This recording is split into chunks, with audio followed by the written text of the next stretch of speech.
에스겔 37장 1절에서 6절까지의 말씀과 디모데전서 4장 6절에서 8절까지의 말씀입니다. 여호와께서 권능으로 내게 임재하시고 그의 영으로 나를 데리고 가서 골짜기 가운데 두셨는데 거기 뼈가 가득하더라. 나를 그 뼈 사방으로 지나가게 하시기로 본즉 그 골짜기 지면에 뼈가 심이 많고 아주 말랐더라. 그가 내게 이르시되 인자야 이 뼈들이 능히 살 수 있겠느냐 하시기로 내가 대답하되 주 여호와여 주께서 아시나이다. 또 내게 이르시되 너는 이 모든 뼈에게 대언하여 이르기를 너희 마른 뼈들아 여호와의 말씀을 들을지어다. 주 여호와께서 이 뼈들에게 이같이 말씀하시기를 내가 생기를 너희에게 들어가게 하리니 너희가 살아나리라. 너희 위에 힘줄을 두고 살을 입히고 가죽으로 덮고 너희 속에 생기를 넣으리니 너희가 살아나리라. 또 내가 여호와인 줄 너희가 알리라 하셨다 하라. 네가 이것으로 형제를 깨우치면 그리스도 예수의 좋은 일꾼이 되어 믿음의 말씀과 네가 따르는 좋은 교훈으로 양육을 받으리라. 망령되고 허탄한 신화를 버리고 경건에 이르도록 네 자신을 연단하라. 육체의 연단은 약간의 유익이 있으나 경건은 범사에 유익하니 금생과 내생에 약속이 있느니라. 의외로 갑자기 날씨가 추워졌습니다. 조심하시기를 바랍니다. 특별히 연세 있으신 분들은 갑자기 추워진 날씨에 조심하셔야 합니다. 걸음걸이도 조심하셔야 합니다. 그런데 한편으로 보면은 또 기분이 좋습니다. 사늘해지니까 정신이 바짝 차려지게 됩니다. 예사롭게 지나는 가운데 가끔씩 이렇게 의외의 사건을 경험하면서 새롭게 각성하게 되는 요소가 있어서 좋습니다. 의외의 사건을 통해서 우리는 또 새로운 세계를 경험하게 되는 것입니다. 오늘 우리 이 구약과 신약에 있는 본문 말씀을 근거로 해서 우리 일상적인데 아주 익숙한 삶을 통해서 우리 의외의 시각으로 우리의 삶과 우리의 신앙 세계를 한번 조명해보고, 그리고 오늘 구약과 신약에 있는 텍스트 속을 우리가 탐사하면서 그 속에 담겨져 있는 에너지, 그 속에 담겨져 있는 감동, 은혜를 찾아 올려서 우리가 누리고 그리고 또 함께 나눌 수 있는 기회가 되면 좋겠습니다.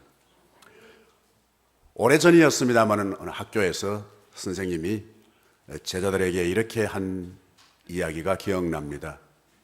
앞으로 너희들이 좋은 사람을 배필감으로 만나기를 원하면 찾아다니는데 여기에서 주의해야 한다. 비 오는 토요일 날 오후 헌 책방점에서 서성거리는 녀석을 주목해 보아라. 비 오는 토요일 날 오후, 그리고 헌 책방에 거기에서 서성거리는 사나이는 장래가 수상한 사람이다. 무엇인가 그에게 미래를 찾는 어떤 가능성이 있을 수 있다. 비 안 오는 멀쩡한 낮에 다방 같은데 흥청대는 데서 왔다 갔다 하는 사람에게는 눈여겨보지 말라. 뭐 그런 선생님이 한 얘기가 기억납니다. 뭐 요즘은 헌 책방이 없으니까 어디가 될지 모르겠습니다. 예사롭지 않는 것 가운데 거기에 담겨져 있는 인물, 그리고 의미, 가치, 행복을 찾아라는 말씀입니다. 우리 현대인들이 살아가는 가운데 중요한 공간이 있다면은 아마 어떻게 보면은 운동장이 아닌가 생각합니다. 그것은 육체의 건강을 위해서 우리의 육체의 체형을, 체격을 잘 관리하기 위해서 소위 우리가 운동하는, 엑서사이즈 하는 필드가 필요하다, 그렇게 봅니다. 또 하나 필요한 공간이 있다면은 요즘으로 보면은 도서관이라고 생각을 합니다. 더 좁게 말하면 책방입니다. 그 책방은 서점의 책방일 수도 있고 아니면 여러분들 집안에 있는 책방일 수도 있습니다. 무엇을 위하여? 우리의 교양과 인격과 치성을 위하여 개인 소유의 책방, 아니면 가정의 라이브러리, 아니면 일반적인 도서관을 우리가 멀리 할 수가 없다고 봅니다. 여러분, 자녀들에게 좋은 이미지를 남기시려고 하면은 여러분 가정에서라도 재미있는 것 보시는 것보다 아버지 어머니가 책을 놓고, 물론 그 책이 성경책이면 더 좋습니다.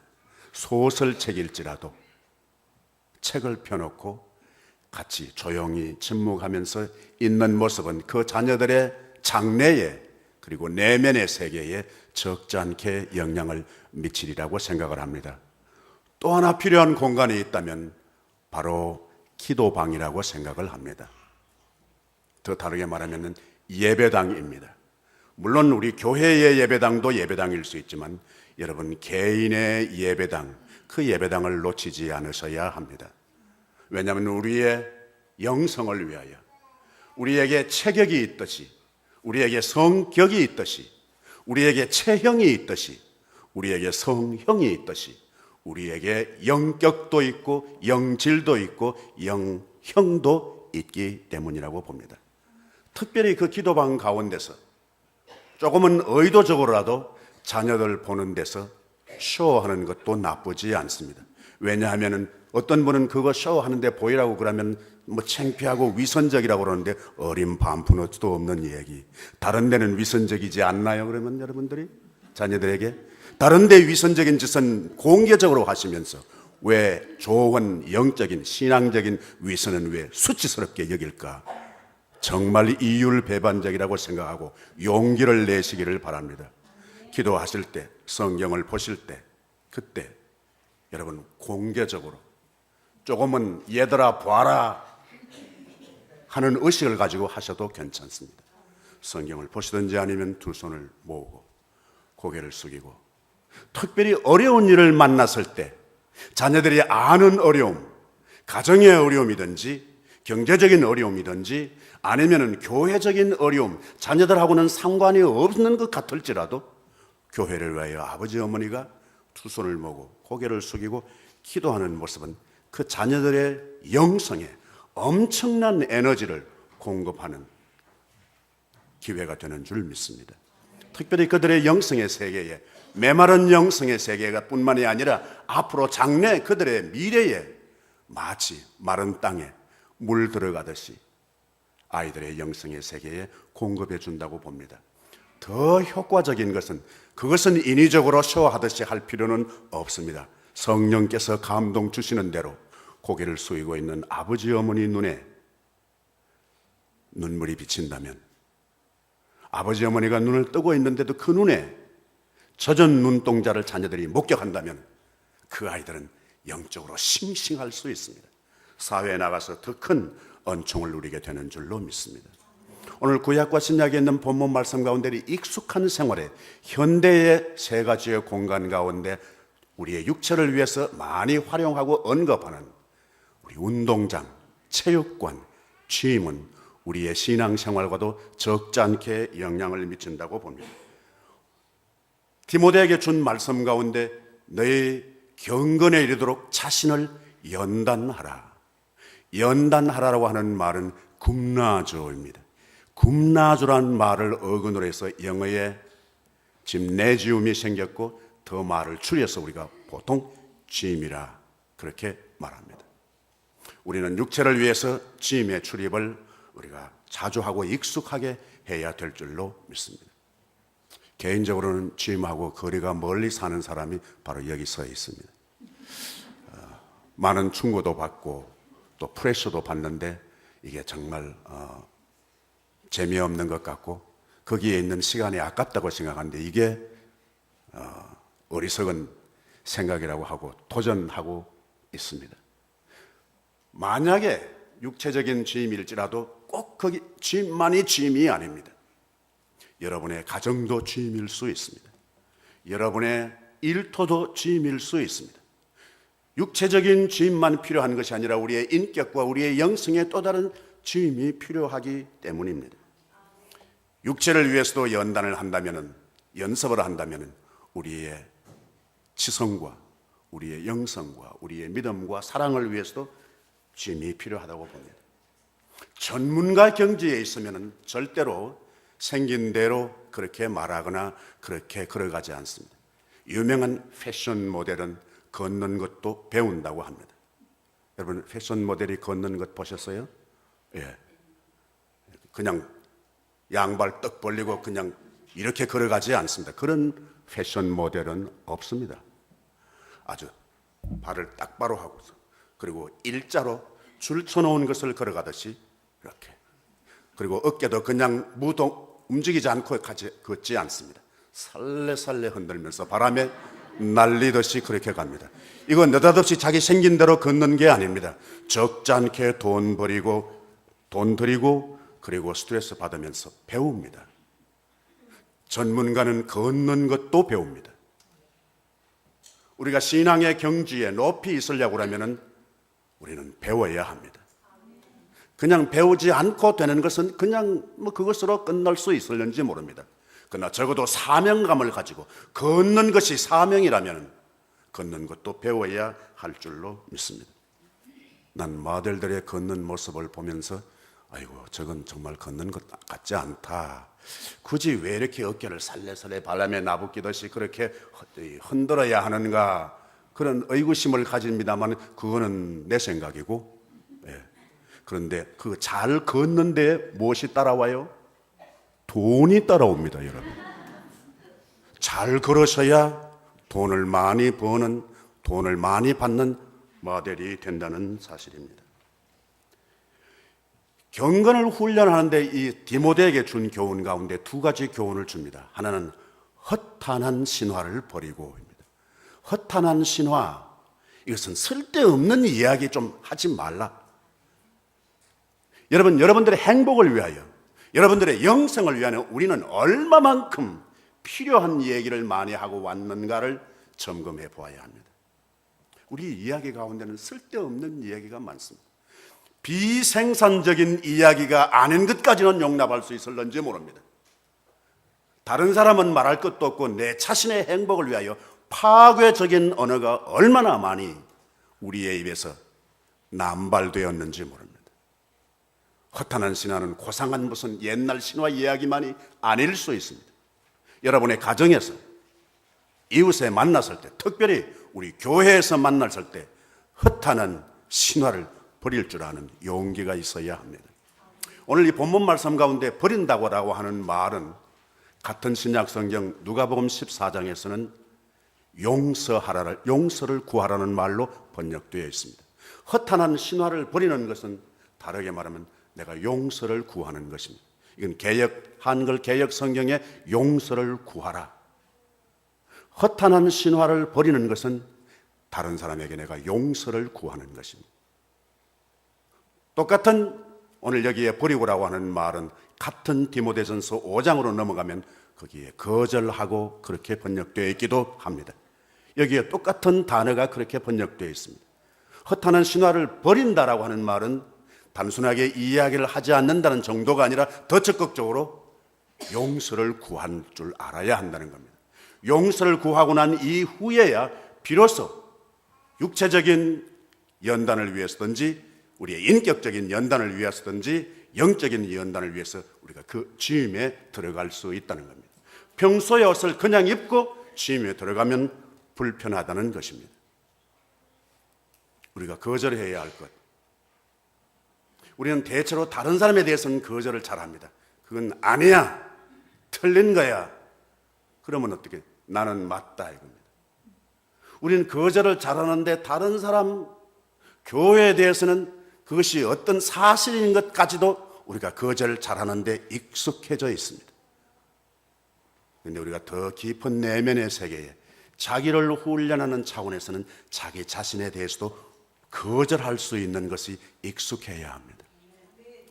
자신에 대해서 거절한다, 거기까지 강하게까지 가지 않는다면 조금 수동적으로 부드러운 차원에서는 내 자신을 부인할 줄 알아야 하는 겁니다. 아니야, 몰라.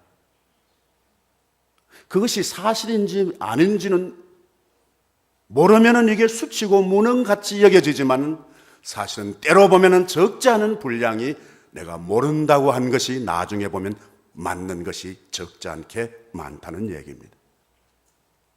우리 경건의 훈련을 위하여 우리에게 가정의 주임이든지 교회의 주임이든지 거기에서 내가 해야 할 기본적인 것은 버리는 것입니다. 버리는 것입니다. 무엇을 버려야 할까요? 우리 미움을 버리는 겁니다. 미움의 시각을 아예 벗어버리는 겁니다.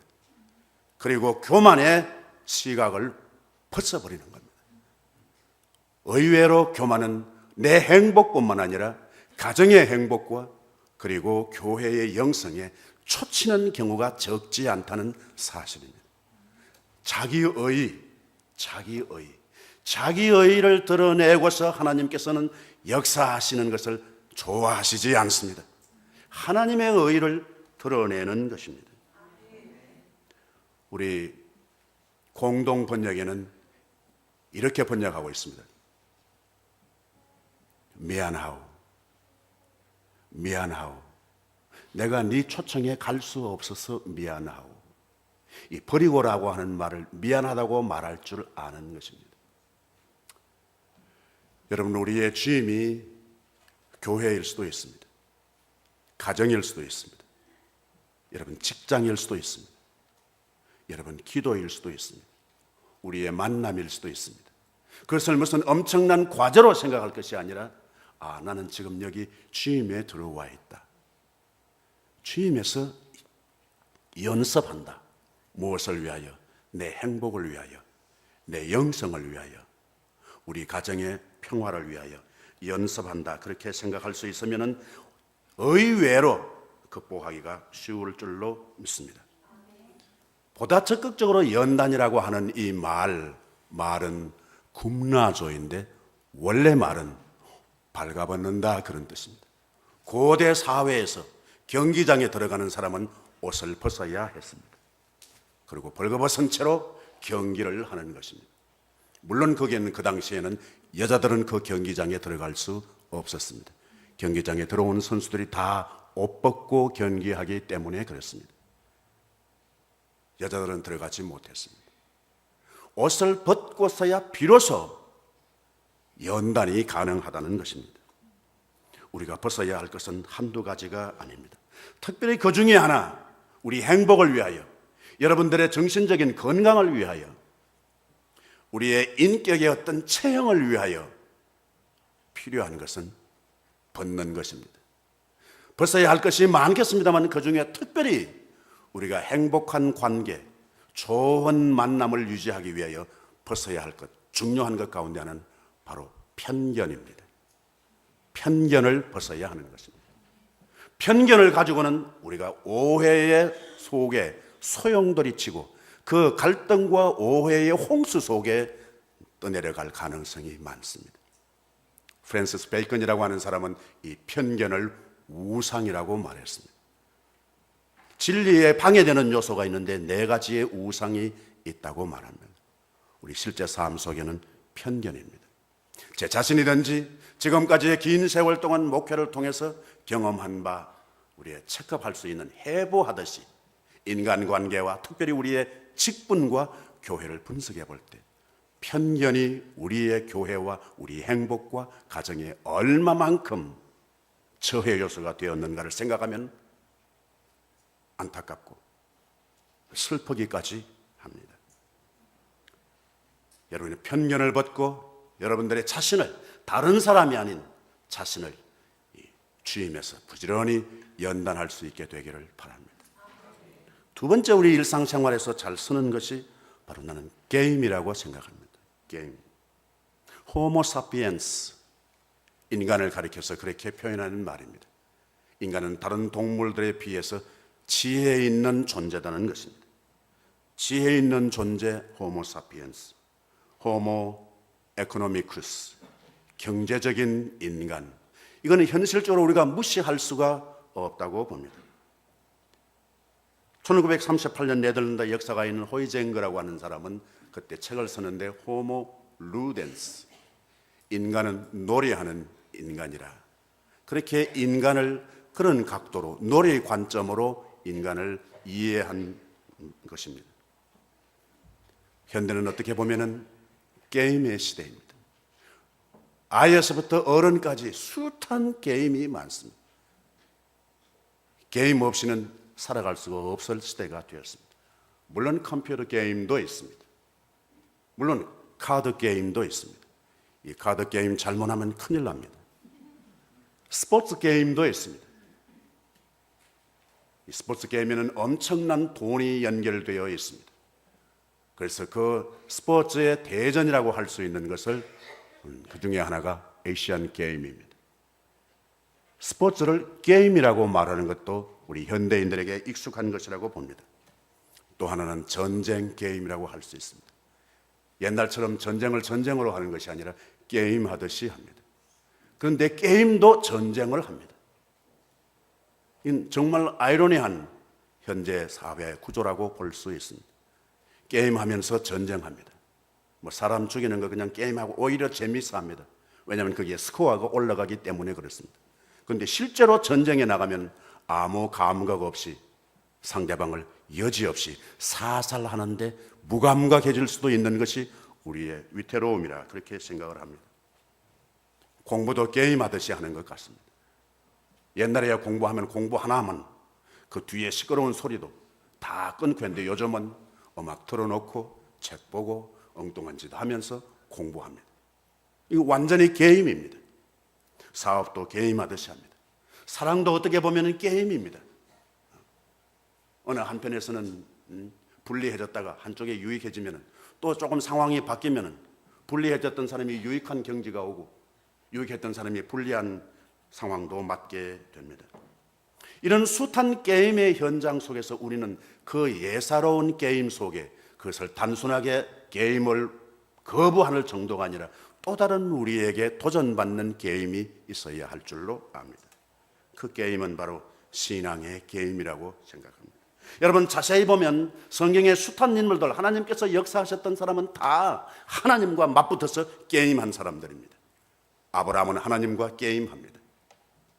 야곱은 하나님과 게임합니다. 요셉도 하나님과 게임합니다. 모세도 하나님과 게임합니다. 이스라엘 백성들도 어떻게 보면 하나님과 게임합니다. 다윗도 하나님과 게임하는 사람이었습니다. 다니엘도 하나님과 더불어 게임하는 사람이었습니다. 욥도 하나님과 더불어서 게임하는 사람이었습니다. 예수를 낳은 마리아도 역시 하나님과 더불어 게임했습니다. 여러분 가운데 아마 보신 분이 많으시라고 생각합니다. 인생은 아름답다. Life is beautiful. 로베르토 베니니라고 하는 사람이 감독한 영화입니다. 그것은 유대인이 나치에 의해서 처형당하는 스토리, 슬픈 이야기입니다. 그런데 그 영화의 내용은 슬픈데 그 표현은 완전히 코미디입니다. 완전히 웃기는 영화입니다. 장난하는 것과 같은 표현으로 엮어져 있습니다. 귀도라고 하는 아버지와 아들하고 같이 그 처형당하는 유대인을 태워가는 열차 현장으로 가는 동안에 아버지가 아들에게 이렇게 말합니다. 야, 우리 게임할까? 먼저 1000점을 따는 사람에게는 진짜 탱크를 선물로 준다. 할래? 그 공포와 위협이 있는 그 스릴이 있는 그 현장을 게임하면서 아들은 아무것도 모르고 아버지하고 게임하면서 그 위기를 통과합니다. 결국은 귀도 이 아버지는 마지막에 목숨을 잃습니다. 처형당합니다. 그 직전에 그는 그렇게 말합니다. 그래도 인생은 아름다운 거야. Life is beautiful. 나중에 이 아들 좌슈아가 끝나고 난 이후에 그 사투를 벌였던 죽음 직전까지 가면서 아들과 더불어서 게임했던 그 아버지를 추억하면서 그렇게 말합니다. 그것은 아버지께서 내게 주신 아주 귀한 선물이었습니다. 알 듯 모를 듯한 말을 합니다. 아버지께서 주신 귀한 선물이었습니다. 무엇이 생각하는 사람 따라서 이해가 달라질 수 있습니다. 아버지가 한 말을 그대로 인용하면 아버지가 만들어낸 그 게임, 자신은 죽어갔지만 나한테 그 위기의 공포를 웃음으로 넘길 수 있게 한 것, 그것은 내게 귀한 선물이었습니다. 아버지를 추억하면서 내뱉는 고백입니다. 게임. 혹시 여러분 신체적으로 문제가 있다면 그것을 하나님과 더불어 게임하는 자세로 대할 수는 없을까? 혹시 가정에 무슨 위기가 있다면 여러분 그것을 하나님과 더불어서 게임하듯이 먼저 1000점을 획득하면, 아버지하고 아들하고 먼저 1000점을 따내면 진짜 탱크가 아닌 하나님께서 우리에게 엄청난, 지금은 알지 못하는, 계산할 수 없는 엄청난 감동이 우리에게 있지 않을까 생각을 하게 됩니다. 혹시 교회에 어려운 문제가 있다면 이걸 게임하듯이는 할 수는 없을까요? 여러분의 경건의 생활이 있다면 이것을 게임하듯이는 할 수는 없을까? 물론 세속적인 게임과는 다른 게임이어야 합니다. 고도의 테크닉이 필요한 게임.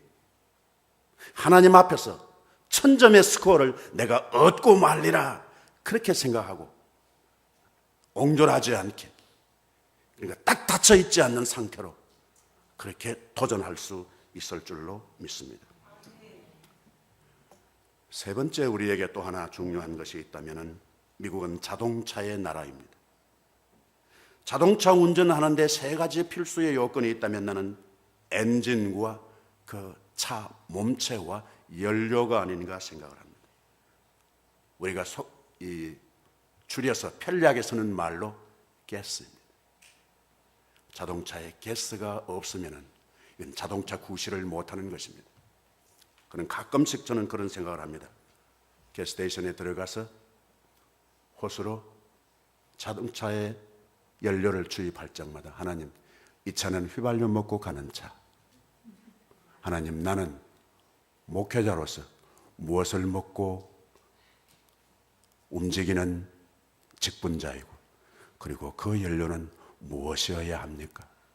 이 차 자주 주입하듯이 내 인격과 내 영성과 내 사역 속에서도 주유하듯이 그렇게 주입해야 하는 것을 잊지 않게 하소서. 그런 생각을 할 때가 있습니다. 원래 가스라는 말은 가솔린의 줄인 말입니다. 가솔린이라는 말은 기름의 기체화. 기름은 분명히 액체인데, 눈에 보이는데 이게 어떻게 돼서 그냥 모양도 공간도 초월해서 기체가 되어버리는 것, 그게 가스예요.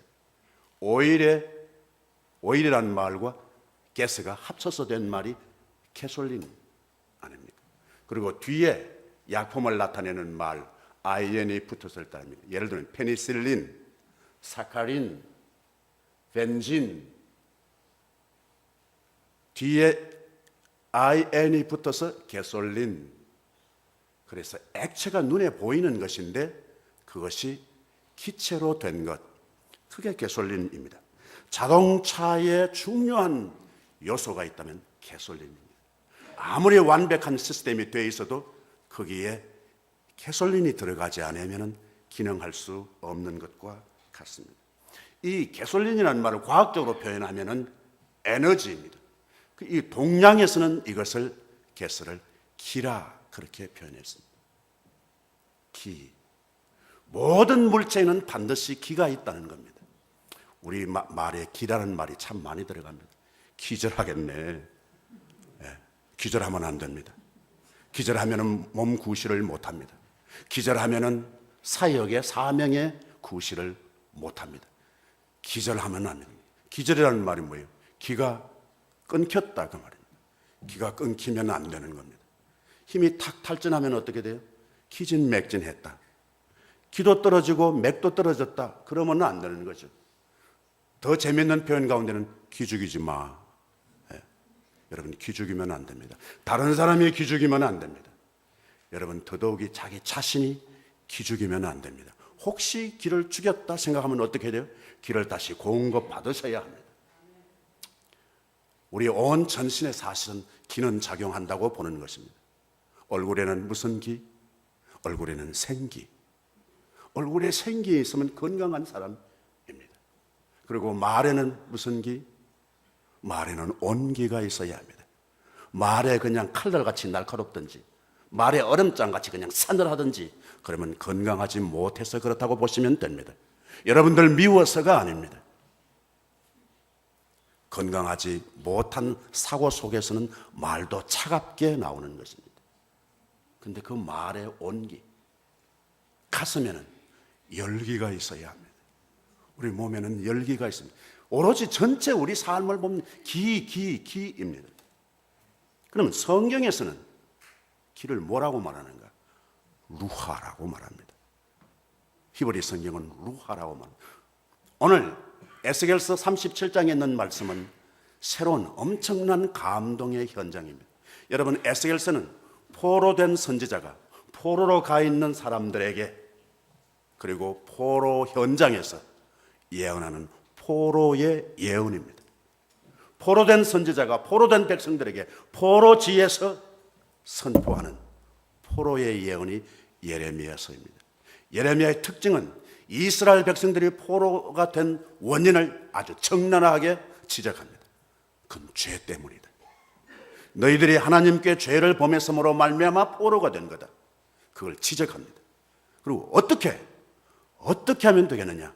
회개하라는 겁니다. 우리 표현으로 하면 돌이키라는 겁니다. 돌아오라는 겁니다. 에스겔서의 메시지의 핵심입니다. 그렇게 하면 어떻게 되느냐? 회복된다. 회복된다는 겁니다. 37장은 전형적인 회복의 감동적인 아주 드라마틱한 현장이 바로 37장입니다. 여기에 마른 뼈들이 많았습니다. 이 사건을, 이 장면을 우리 개인으로 보면 무엇으로 보면 좋을까? 마른 뼈들 많다. 이건 재구실을 못하는 문제라고 봐도 좋습니다.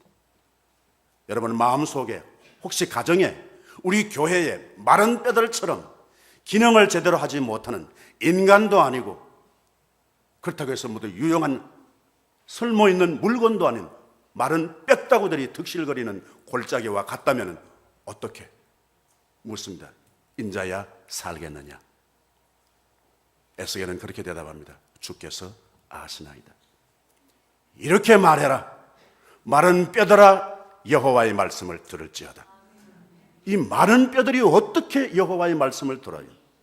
오늘 우리는 문제가 많으면 여호와의 말씀을 들으려고 하지 않습니다. 문제가 많으면 그 문제 자체가 여호와의 말씀을 들을 수 없다고 아예 단정해버립니다.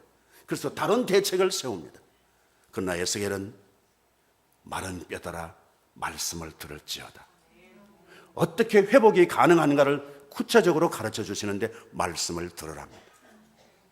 그 다음 단계가 내가 생기를 불어넣으리라.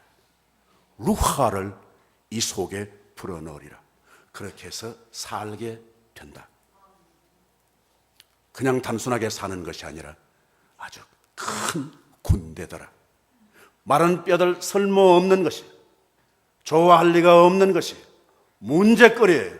그런데 그 문제거리가 막강한 군대가 되게 하겠다는 말씀입니다. 여기 루하라고 하는 말, 히브리 말인데도 불구하고 우리 한글 성경에는 엄청 다양한 말로 번역되고 있습니다. 정신, 바람, 혼, 생명.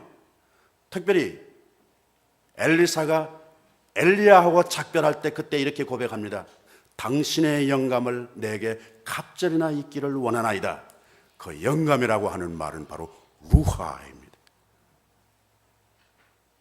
세상의 물체 전체 가운데 기가 없는 것이 없다고 한다면 바로 물체는 바로 기를 안고 있는 그릇이라고 볼 수 있습니다.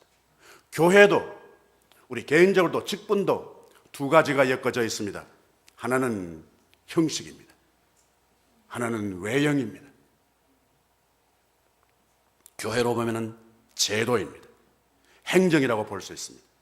그것만 갖고는 우리가 제 기능을 발휘할 수가 없습니다. 교회가 필요한 기능을 할 수 없습니다. 반드시 거기에 생기가 공급되어야 할 줄로 믿습니다. 하나님께서 우리에게 함께해 주셔서 특별히 우리 회복에 대한, 그것이 신체적인 것이든지 관계에 관한 것이든지 가정적인 관한 것이든지 영적인 관계에 있든지 회복을 원하시면 여러분의 에스겔서를 묵상하시길 바랍니다. 만약 여러분들이 믿음의 깊이를 더 체험하기를 원하고 이해하기를 원하시면 시간이 있으시면 창세기부터 꼬박꼬박 읽으셔도 됩니다. 요한계시록까지. 시간이 바쁘셔서 그럴 겨를이 없으면 그 중에 한 개를 택하신다면 이사야서를 펴시면 정말 믿음의 세계의 심오함, 믿음의 파워, 믿음을 위해서 투자해야 할 에너지, 그 각오해야 할 것, 그 믿음의 열매로서의 감동을 놓치지 않게 되는 것입니다. 혹시 여러분 사랑에 대해서 갈등하시는 분이 계시다면, 사랑의 에너지가 모자란 분이 계시다면 여러 책들이 많겠지만 그러나 예레미야서를 여러분들이 펴시고 거기에 마음을 열고 그 깊이의 세계를 탐사하시면 사랑의 에너지, 사랑이 감당해야 할 수고, 사랑의 심정, 그리고 사랑의 그 결과, 사랑의 위력이 어떻게 나타나는가를 알 수 있습니다.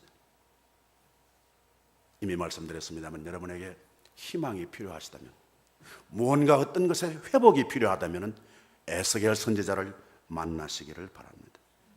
어떻게 이렇게 엄청난 결과를 가져오는 그 마무리가 무엇인가? 왜 생기를 불어넣으시고 왜 큰 군대를 되게 하셨는가? 오늘 본문 후반은 에스겔서에 반복되는 말 32여 회나 나타나는 말이 오늘 본문에서도 발견하게 됩니다. 네가 나를 여호와인 줄 알리라. 네가 나를 여호와인 줄 알리라. 어떻게 하면 좋은 관계를 유지할 수 있는가? 상대를 정확히 아는 겁니다. 상대가 누구인가를 알고 내가 누구인가를 알면 손자병법대로 말하면 깊이 기지이면 지피지기이면 백전무태라. 위험할 일을 만나지 않는다는 겁니다. 우리 신앙생활에 가다금씩 우리는 본의 아니게 마음은 결코 그럴 리가 없는데 하나님을 하나님으로 예우하지 않습니다. 하나님을 우습게 봅니다. 이건 정말 통탄할 일입니다. 그리고 하나님 아닌 것을 하나님처럼 매달릴 가능성이 많은 시대에 우리가 삽니다. 네가 나를 여호와인 줄 알리라. 어떻게 생기를 갖다 불어넣어 주셔서 많은 군대가 되게 했는가? 그 문제투성이인 그 골짜기에, 마른 뼈들의 골짜기에서 어떻게 엄청난 군대의 파워가 나타날 수 있는가? 무엇 때문에, 무엇을 위하여? 네가 나를 여호와인 줄 알리라입니다. 여러분, 몸이 허약하시면 곡기를 놓치지 않게 되기를 바랍니다. 만일 우리의 삶이 제 기능을 못한다면 우리는 또 다른 길을 공급받아야 합니다. 하나님의 영감이요, 하나님의 성령의 바람이요, 호흡입니다. 우리는 껍데기로는 역할을 감당할 수가 없습니다. 직분 자체는 타이틀 같지만은 그것은 껍데기입니다. 그 속에 하나님의 영감이, 생기가 공급되지 않으면 제 구실을 못할 뿐만 아니라 엉뚱한 일을 저지를 결과가 되는 겁니다. 만약 우리의 만남이, 우리의 관계가 정상이 아니라면 우리는 어떻게 해요? 남을 탓하기 전에, 내 스스로가 그냥 먼저 좌절하기 전에 우리는 이렇게 기도해야 합니다. 하나님, 당신의 길을 내게 주시옵소서. 혹시라도 내 마음이 시들거나 내 마음이 어둡거나 망가져 있다면 우리에게 또 다른 공급받아야 할 게솔린이 있습니다. 그 게솔린은 하나님의 생기입니다. 하나님의 바람입니다. 루하인 줄로 믿습니다. 우리가 하나님을 하나님으로 알지 못하는 것은 죄입니다. 하나님 아닌 것을 하나님처럼 귀히 여긴다면 그것이 밖에 있는 것이든지 안에 있는 것이든지 슬픈 일입니다.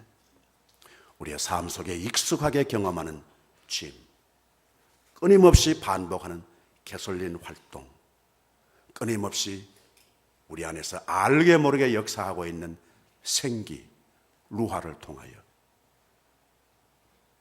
더 하나님 앞에 아름다운 삶을 갖고 가실 수 있게 되기를 주의 이름으로 축원합니다. 여호와 우리 아버지 하나님, 일상의 생활 속에 우리에게 독특한 세계를 경험하게 하신 것을 감사하며 이 말씀 때문에 사랑하는 귀한 성도들이 힘을 얻게 해 주시옵소서. 우리의 가정과 일터와 교회가 거룩한 짐이 되게 해 주시옵소서. 우리의 사사로운 것이든지 엄청난 과제이든지 다 우리가 거기에서 게임의 지혜를 얻게 해 주시옵소서. 하나님께서 함께 해 주시어서 우리의 삶과 우리의 믿음과 우리의 소망과 사랑에 거룩한 루하 생기 개솔린을 공급받는데 게으르지 않게 하시고 기회를 놓치지 않게 하시옵소서. 나사렛 예수 그리스도 이름으로 기도하옵나이다. 아멘.